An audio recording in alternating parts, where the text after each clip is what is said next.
मंगलसूत्र श्रद्धा, विश्वास और आस्था का प्रतीक है। क्या आप जानते हो मंगलसूत्र से हमारे जीवन में बहुत सी परेशानियों को हम दूर कर सकते हैं। हमारे जीवन में वृद्धि का कारक है मंगलसूत्र, और कुछ गलतियों के कारण यही मंगलसूत्र हमें वो फल नहीं देता है, वो असर नहीं देता है जो कि जीवन में मिलने चाहिए। चाहे वो मैरिड लाइफ की प्रॉब्लम हो, चाहे घर में वृद्धि की प्रॉब्लम हो या कोई और अन्य समस्याएं, इन सभी समस्याओं का निवारण छुपा है सिर्फ और सिर्फ मंगलसूत्र में। आज मैं आपके साथ वही चर्चा करने वाला हूं और इस मंगलसूत्र की महिमा आज आपको बताने वाला हूं। तो दोस्तों, मंगलसूत्र जो कि हमारी माताएं बहनें पहनती हैं, और ये सुहाग का प्रतीक है और ये आस्था का भी प्रतीक है, यानी कि धर्म से रिलेटेड है हमारे। अगर हम भोले और पार्वती की जोड़ी देखें तो उनसे जुड़ा हुआ है ये मंगलसूत्र, जो कि सुहाग की लंबी उम्र, घर में वृद्धि, लक्ष्मी वैभव, सब चीज़ों की वृद्धि करता है। पर कहीं ना कहीं व्यक्ति इसकी इम्पोर्टेंस को भूल जाता है, यानी कि माताएं बहनें आजकल के देखिए आधुनिकीकरण में बहुत सी चीज़ें ऐसी हो रही हैं जो हमें हमारे धर्म और आस्था से दूर लेकर जा रही हैं। हम सभी लोगों का प्रयास है कि आप सभी लोगों को धर्म और आस्था से जोड़ के रखा जाए, ताकि आपके जीवन में जो परेशानियां नई नई उत्पन्न हो चुकी हैं उनसे आपका निवारण हो सके। तो क्या होता है कि आजकल के समय में सिर्फ़ और सिर्फ एक ही बार एक फॉर्मेलिटी के तौर पे जो मंगलसूत्र है वो ले लिया जाता है, पर बाद में उसकी कहीं ना कहीं बेकदरी होनी शुरू हो जाती है। कहीं ना कहीं इसके कारण वैवाहिक जीवन में परेशानियां शुरू हो जाती हैं। घर में सुख समृद्धि, पैसे की दिक्कतें रहना शुरू हो जाती हैं। हस्बैंड की कहीं ना कहीं परेशानियां रहना शुरू हो जाती हैं, और जिसके लिए ये मंगलसूत्र है, जो धारण करना चाहता है, अगर वो ना धारण करे तो उसको भी परेशानियां आती हैं। तो इस तरह से ज़रूरी नहीं कि सिर्फ़ और सिर्फ ये मंगलसूत्र सुहाग यानी कि हस्बैंड की ही रक्षा के लिए है। मंगलसूत्र से बहुत से ऐसे फ़ायदे हैं जो कि घर में खुशियों को बनाए के रखता है। घर में खुशियों का आना जाना लगा रहता है, यानी कि वृद्धि होती रहती है। तो आज मैं आपको कुछ ऐसे पॉइंट्स बताने वाला हूं और ऐसी चर्चा करने वाला हूं जिससे आपको पता लगेगा कि आपके लिए ये मंगलसूत्र कितना इम्पोर्टेंस रखता है। सबसे पहली बात, आगे बढ़ने से पहले हम सबसे पहले ये जान लें कि मंगलसूत्र आखिर है क्या। मंगलसूत्र में जो काले मनके होते हैं, काले मोती होते हैं, ये हैं शनि का प्रतीक, और जो इसमें सोना है वो है बृहस्पति का प्रतीक। जब भी बृहस्पति और शनि आपस में मिलते हैं तब ऐसे केस में शनि धर्मी हो जाते हैं। धर्मी यानी कि वही शनि व्यक्ति के जीवन में ऐसी अपार सफलताएं लेकर आते हैं जिसका कि अंदाज़ा भी नहीं लगा सकते आप। और मंगलसूत्र है किसका प्रतीक? मंगलसूत्र स्वयं भोले पार्वती का प्रतीक है। तो इस तरह से आप समझ सकते हो ये धर्म से भी जुड़ा है, आपकी आस्था से भी जुड़ा है, और आपके ग्रहों से भी जुड़ा हुआ है। तो इस तरह से ये आपके जीवन में कई रूपों में आपके जीवन में समय समय पर वृद्धि करता है। आयु हस्बैंड की आयु प्लस हस्बैंड के जीवन में किसी प्रकार के दुख संकटों को हरने का काम करता है आपका मंगलसूत्र, क्योंकि शनि को यम के देवता कहा जाता है, और यम के देवता किसी प्रकार से आपके जीवन साथी के ऊपर रुष्ट ना हो तो बृहस्पति यानी कि जो सोना है उसकी मदद लेकर हम ये कार्य करते हैं कि जीवन में सुख समृद्धि बनी रहे। अब आजकल क्या चल गया है कि ये सब फॉर्मेलिटीज़ हो गई हैं, ज़्यादातर चीज़ें आर्टिफिशियल आ गई हैं। आर्टिफिशियल सिंदूर आ गया है, वो भी थोड़ा सा लगा लेते हैं। और जो मंगलसूत्र है इसको गले में पहनने की जगह लोग आजकल, माताएं जो हैं, नई नई लड़कियां जिनका विवाह होता है वो कई बार हाथों में पहन के घूम रही होती हैं। कई दफ़ा यहाँ कलाई में देखा जाता है, और कई बार तो देखिए ये चीज़ें कहने वाली नहीं होती हैं, कईयों को तो पैर में भी डाले हुए देखा गया है।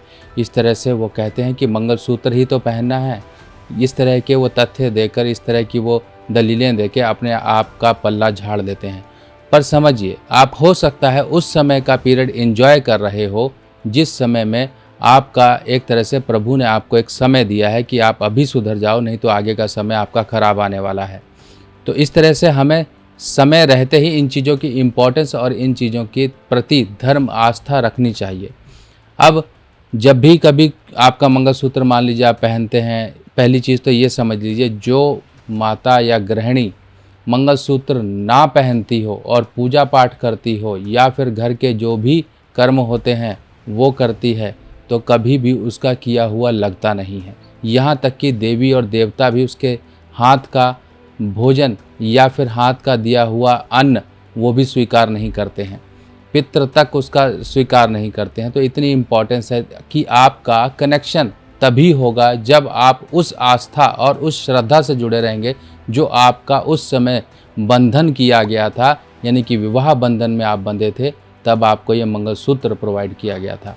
अगर आप उसको साथ लेके नहीं चलोगे तो आप इस सभी काम करते हुए भी अपने आप को अधूरा महसूस करोगे, अधूरी प्रक्रियाएं होंगी, कुछ भी नहीं चलेगा। इस तरह से अब कुछ पॉइंट्स आपको बताता हूँ। मान लीजिए घर में आपके सुख समृद्धि की प्रॉब्लम आ रही है, पैसों की दिक्कत आ रही है, तो आप रोज़ाना सुबह उठते हो तो प्रार्थना करके इस मंगलसूत्र को पहनिए, पूरा दिन पहन के रखिए। चाहे तो आप देख लीजिए अलग से भी बनवा सकते हैं, हल्का भी बनवा सकते हैं। अगर आपको लगता है वज़नी है, आप नहीं रोज़ पहन सकते, तो उस हिसाब से हल्का भी बनवा लीजिए।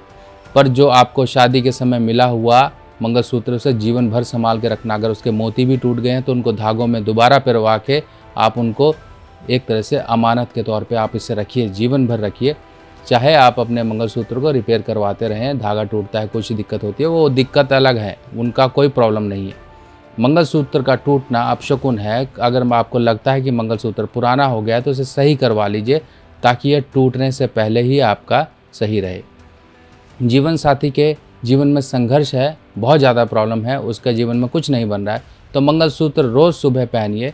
माँ गौरा पार्वती का ध्यान करते हुए, भोले और पार्वती का ध्यान करते हुए आप इसे पहनिए और प्रार्थना करिए। देखिए, आपको कुछ उपाय करने की ज़रूरत ही नहीं है, सिर्फ और सिर्फ इतना करने मात्र से ही जो इंस्टेंट परेशानी जीवन साथी के जीवन में खड़ी हो गई है वो दूर होगी, क्योंकि वहीं से ही आपके घर में पैसा आएगा और घर में सुख समृद्धि होगी, ज़रूरतें पूरी होंगी। अगर उसी को प्रॉब्लम हो गई, यानी कि अगर बैल ही प्रॉब्लम में आ गया तो खेत कौन जोतेगा, इस चीज़ का ध्यान रखिए। अगर मान लीजिए संतान संबंधी दिक्कतें आ रही हैं, संतान नहीं सुन रही है, तब भी आप ये प्रार्थना स्वरूप अपने डेली पहनिए। और एक काम और ज़रूर करिए, सिंदूर लगाना बहुत ज़रूरी है। सिंदूर के लिए भी मैंने कुछ दिन पहले एक पोस्ट डाली है, कम्युनिटी पोस्ट, जिसमें मैंने चांदी की डिबिया में सिंदूर रखकर फ़ोटो भी दिखाई है। वो चांदी की डिबिया चौकोर शेप में आप इस्तेमाल करिए। चौकोर डिबिया का सिंदूर मंगल बद के प्रभाव दूर करता है, नेगेटिव मंगल जो जीवन में खुशियाँ नहीं आने दे रहा। खुशियाँ मंगल है और उसी को ही रोक के रखता है मंगल बद। इंसान के जीवन में हर चीज़ें खराब होती हैं, हर समय खुशियों के अभाव रहते हैं। ये सब चीज़ें आपके मंगलसूत्र और सिंदूर से जुड़ी हुई हैं, क्योंकि यही आपके सुहाग का प्रतीक है। अगर आपने इसको छोड़ दिया तो सब चीज़ें आपसे छूट जाएंगी। इसीलिए आपको सिर्फ़ और सिर्फ इतनी सी सलाह है कि अपने जो भी सुहाग की चीज़ें हैं उनका आप ध्यान रखिए। कभी भी भूल कर भी अपना मंगलसूत्र किसी और को मत दीजिए। कई बार ट्राई करने के लिए, कहीं जाने के लिए माताएं बहनें एक दूसरे के ज्वेलरी आइटम शेयर करती हैं, कभी भी भूल कर मत करिए। यहाँ तक कि अपने कपड़े भी नहीं करने चाहिए। हो सकता है, अगर हाइजीन पॉइंट ऑफ व्यू बात करें, हो सकता है उसको कोई स्किन की प्रॉब्लम हो, आपको लग गई, फिर लेने के देने पड़ जाएंगे। इसी तरीके से जो आपकी चीज़ है आप अपने तक रखिए, किसी की ना पहनिए, ना ही आप अपनी दीजिए, क्योंकि आप अपने आप को इतना सक्षम बनाओगे तभी लक्ष्मी माँ की कृपा बनी रहेगी। और इस चीज़ का ध्यान रखिए। बाकी ऐसे ही और जानकारियाँ बहुत हैं जो आपको रोज़मर्रा ज़िंदगी में देनी और आपको समझनी बहुत ज़रूरी है। और ऐसी जानकारियाँ मैं लेके समय समय पे आपके सामने हाजिर होता रहूँगा। तब तक के लिए अपने सुभाष भाई को आज्ञा दीजिए। नमस्कार।